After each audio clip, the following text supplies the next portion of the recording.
Harry Finch half-century helped Sussex to 293 in Radlett. Sussex head into their game with Middlesex boosted by the return of Ollie Robinson. He comes back from England duty and will be hoping he brings with him an uptick in fortunes. They did have opportunities to put group leaders Essex to the sword on the south coast last week, but a Dan Lawrence-inspired innings saw the county champions pick up their third win on the bounce. The visitors won the toss and they opted to bat first in Radlett. And they'd make a good start. Phil Salt and Tom Haynes settled into their innings and accelerated. The spin of Walalawita proved a fruitful avenue for the visitors.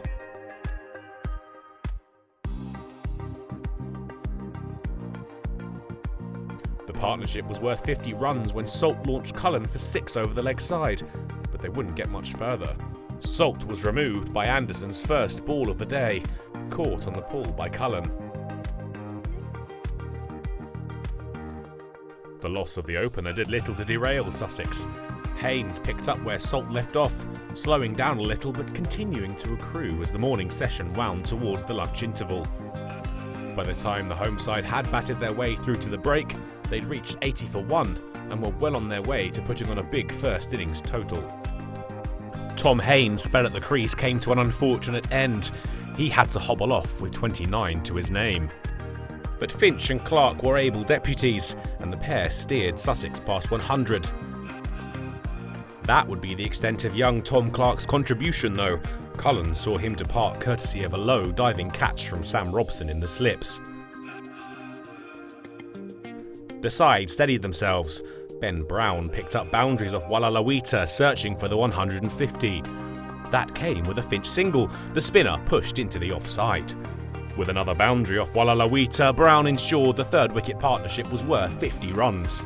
There was a warning from Tim Murtagh, an edge from Finch flying away to fine leg for 4, and he'd deliver on the threat with the last ball before tea. Brown caught at square leg by Robbie White to depart for 26. The score at the interval, 171 for 3. Finch fired Murtagh through the covers at the restart to bring up his 50. He'd find some joy against Miguel Cummins, 3 boundaries off 1 over taking the score to the cusp of 200. Thomason took Sussex to the total. Cullen driven off the back foot for 4 as Sussex found their feet after tea. But the debutant Cullen hit back.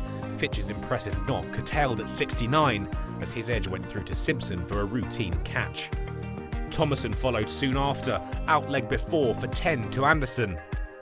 Ollie Robinson and Delray Rawlins added quick runs, while Alawita disappeared over the boundary as the partnership dragged the total towards 250.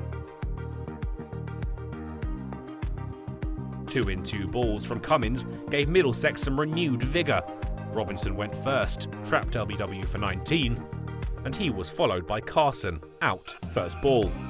Claydon placed a Cummins full toss through the covers to bring up the 250, before Rawlins took his foot off the brake. Andersson the first man to suffer, Cummins shortly after. His intrepid innings came to an end, just 1 boundary shy of a 50, a big shot into the offside caught by Gubbins in the deep.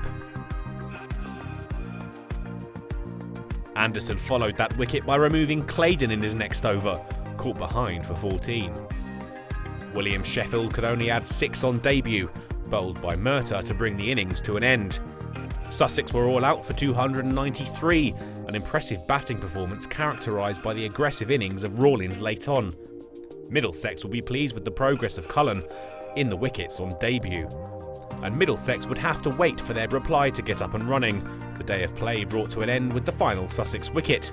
The home side had done well to peg their visitors back where possible, but will be wary of the threat posed by an attack, led by the returning Ollie Robinson.